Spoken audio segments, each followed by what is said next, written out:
Okay, so this is our Red Bluff Park podcast coming to you from Orvieto in Italy. I'm here with Jorge Huneeus. We just visited the famous Duomo. I don't know if it's a cathedral or a church in Orvieto, and Jorge was showing us some things which I would not have seen if he wasn't there. And we were talking about the time he visited Notre Dame in France with, was it Silo? Yeah, with Silo. Yeah. Anyway, here's Jorge. I'm wondering what your impressions here. The cathedral is fabulous. It's a very interesting building. And I don't know what to say because it's full of allegories of different aspects of Christianity.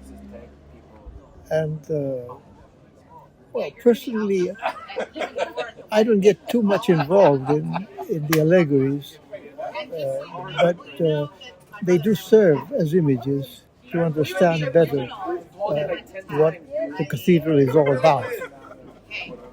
For example, there are certain letters there, OMS, and I asked some priest there, and he said it means Opus Obra de Santa Maria, which is the work of the church. And that's what it's all about. I mean, if you reduce the allegory to a symbol, you get the whole idea.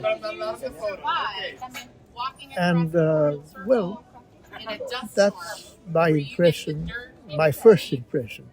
Now, if you go to the details of the allegories, it's interesting because there's all sorts of stories of that you find in the Bible, that you find in the Apocalypse.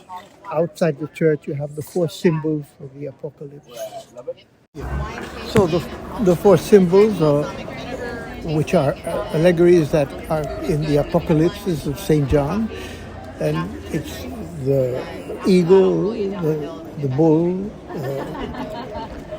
the lion, and the angel. And at the same time, it's the four apostles. Mark, Matthew, Mark, Luke, Luke, and John. But anyway, that's the outer part of the church, which is basically gray, and inside you find all the colors of the church. It's very interesting. And I thought this was interesting. In the side chapel is this unusual depiction of the Antichrist there, which I don't think appears in any other church, really. Yeah, you're right. That you see the image of the devil being tempted, Jesus being tempted by the devil. He's sort of giving him some hints. But isn't the implication that it's not really Jesus, it's a false prophet? Because around his feet they have all these coins and trinkets and things like that. And I was reading somewhere that a year before Savonarola had been executed. Is the famous bonfire of the vanities story, where he burned the books in the square, but he had gained a lot of power, I think, right, and influence over he people. did, yeah. And so there's one theory that the artist was depicting him, sort of a beware of false like a warning, I think. It could be, yes, it could be interpreted that way. Yeah. It's difficult to say because I think many of the images that you find in churches, and particularly in this one, correspond to a period, a troubled period in the history of the church. And, well, what they put as images there, what they painted, is, it's something that corresponds to what was happening at that At the time, yeah, it's like the news hour, exactly, so to speak. Because the outside almost is like a giant movie screen in a way.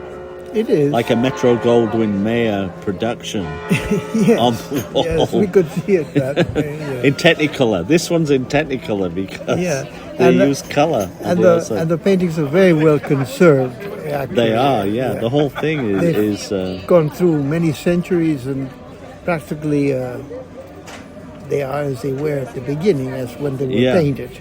Yeah. It's interesting, yes. And in another picture you have it's everybody being cast down into hell, and you see one of the devils carrying a woman on his back, look sneeringly backwards like she's done, and was some theory that this was a revenge painting for the artist whose lover had betrayed him in some way, and so he made her the focus of this particular scene. So the artists were acting out their own dramas, their own internal tensions got put into the paintings there. Quite right, yes. Well, we don't know exactly the facts, but probably that may have been true. And then, as time goes by, those stories remain. Sorry? Okay, gracias.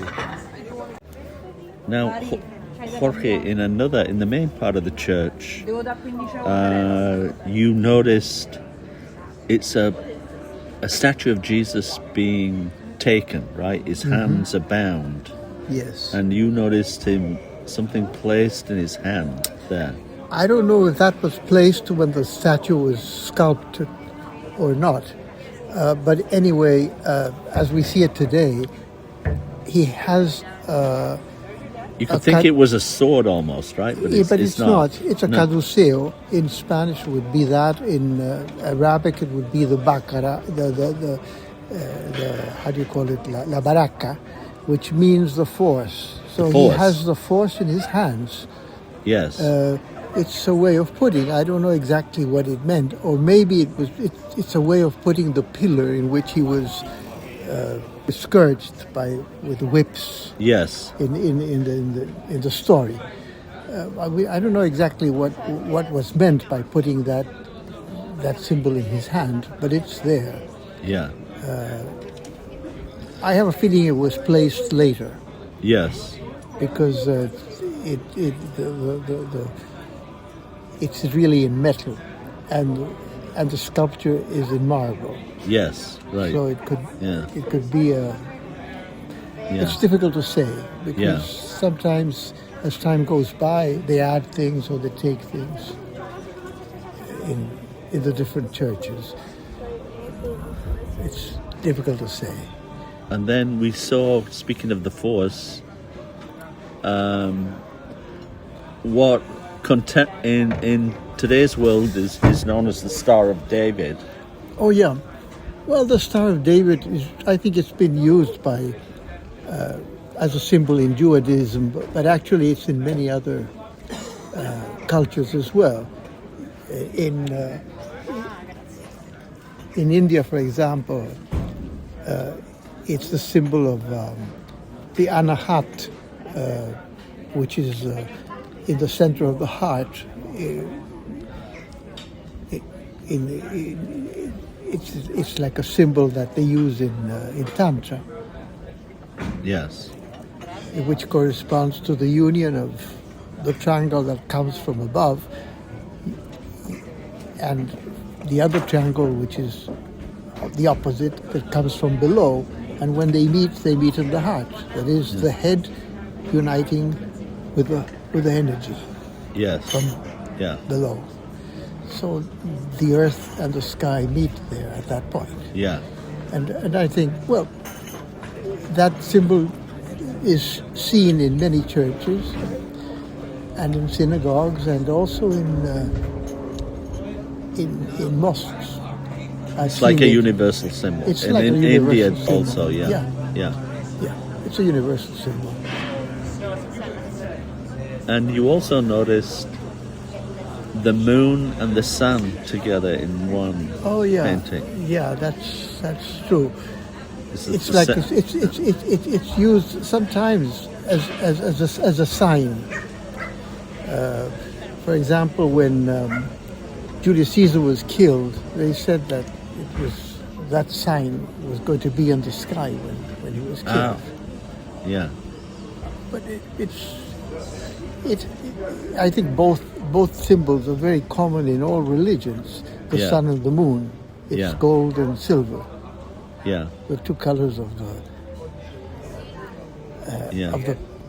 flag of the Pope. Yes. White and gold. Are the two colors of the flag of the Pope? Yeah. Oh, I didn't know that. Silver and gold. Silver and gold. Yeah. Which is an alchemical symbol, by the way. Yeah. Yes. Very good. And you didn't. That's a new one I didn't hear you talk about in the church even. And then you noticed there's a statue of Saint Peter. Oh yeah, right, well, but that's obvious. That's an obvious one. He always has the keys, the keys of the kingdom in his hand, and the Bible in the other hand. Yeah, but on the key had a cross, as part of the locking part, right, or the unlocking part. Well, the cross is always there. There, right, some way or the other.